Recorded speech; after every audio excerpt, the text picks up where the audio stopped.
Hello and welcome. So we've talked about the intense fire of anxious attachment and that cold ice of avoidant attachment. But today we are venturing into the most confusing, the most paradoxical, and honestly, the most painful territory of all. We're entering the labyrinth of disorganized attachment. Right here, this is the core command. This is the impossible message at the heart of it all. And what you have to get, what's so critical, is that this isn't one thing said after another. Nope. It's both commands, fired at the exact same time in the very same breath. It's a message that literally tears a person's soul in two. You can see the contrast so clearly here. The anxious style, it has a straightforward goal, right? Run to me. And the avoidant style is just as clear, just in the opposite direction. Don't come near. But the disorganized style, it isn't some simple blend of the two. It's a total and complete system crash. Let's be really clear about this. We are not talking about someone who just feels a little anxious one day and a bit avoidant the next. No way. We're talking about the fundamental breakdown of a person's core survival programming. And it happens at the moment of highest stress, when you need that system the most. The very wiring that's supposed to save you just shatters. Okay, so what does this inner storm actually feel like from the inside? Well, the number one defining feature is a pattern of chaotic and just utterly unpredictable behavior in relationships. It's like a civil war is raging inside a single person's mind. So 1 second, you'll feel this desperate, profound plea for connection, a deep, aching need to be held, to be seen, to be rescued from some kind of inner terror. It's an overwhelming pull, drawing you in. And then, literally in a split second, that pull is replaced by a violent push, a sharp, terrified rejection. The very same closeness that was just desperately craved now feels like an immediate threat to their life. And that fear, well, it can erupt into this intense, white-hot anger. The person who was a potential savior just a moment ago is now seen as the source of all the danger. And then, just as quickly as it came, the anger can completely vanish, replaced once again by that primal, terrifying fear of being abandoned. This whiplash, this dizzying, confusing cycle, it is not a choice.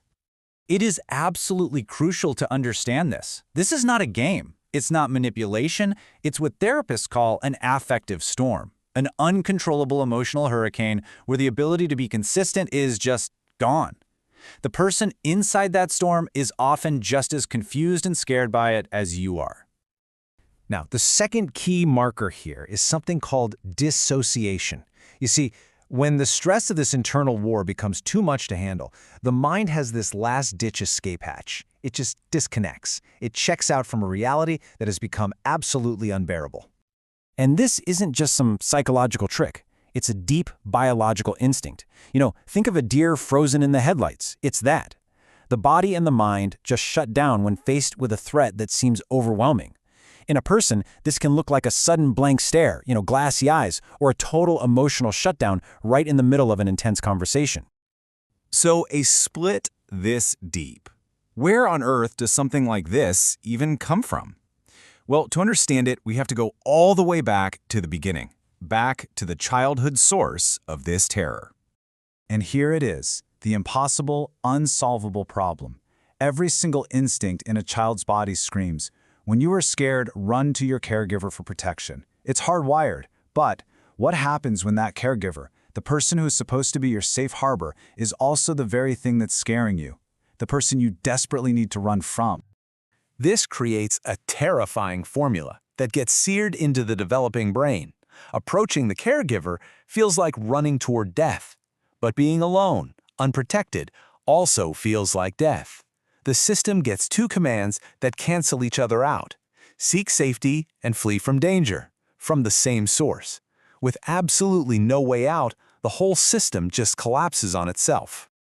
Now, a devastating childhood wound like that doesn't just magically disappear. So let's take a look at how it continues to play out in adult life, often leading to a painful recreation of that original trauma over and over again. So in adulthood, this often shows up in a few key ways. A person might, without even realizing it, seek out chaotic or unpredictable partners because, frankly, stability feels weird and dangerously unfamiliar. They often live with this deep, gut-level belief that they are just fundamentally broken. And trust? Oh man, trust is seen as a catastrophic mistake. It's letting your guard down, and in their experience, that only leads to disaster. And all of this leads to a really tragic paradox. The chaotic behavior, all the pushing and pulling, the anger, the fear, it's actually a desperate nonverbal cry for help. But the very way that cry for help comes out is so confusing and frankly so frightening that it ends up pushing away the very people who might be able to offer that help. But, and this is a big but, there is a path out of this labyrinth. Now, it is not easy, but it is absolutely possible.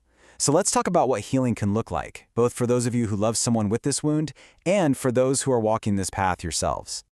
If this sounds like someone you love, first things first, you have to understand that you're witnessing the effects of deep trauma, not just a difficult personality. Your stability, your calm, your clear and safe boundaries, you can be the antidote to their chaos. But, and this is crucial, you must protect yourself. Having compassion for their pain does not mean you have to sign up for abuse. And if this is your story, if this is your path, the first and most important thing I want you to hear is this. This is not your fault. Your system did exactly what it had to do to survive an impossible situation. Healing is going to require professional, trauma-informed help. That's a non-negotiable.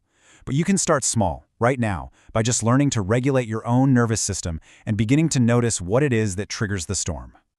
Look, at the end of the day, disorganized attachment is not a life sentence. It's a wound. It's the consequence of being thrown into a war when you were just a child, with no armor and absolutely no way out. The great work of your life now is one of healing, of putting the pieces back together. Because here's the amazing thing, our brains can change.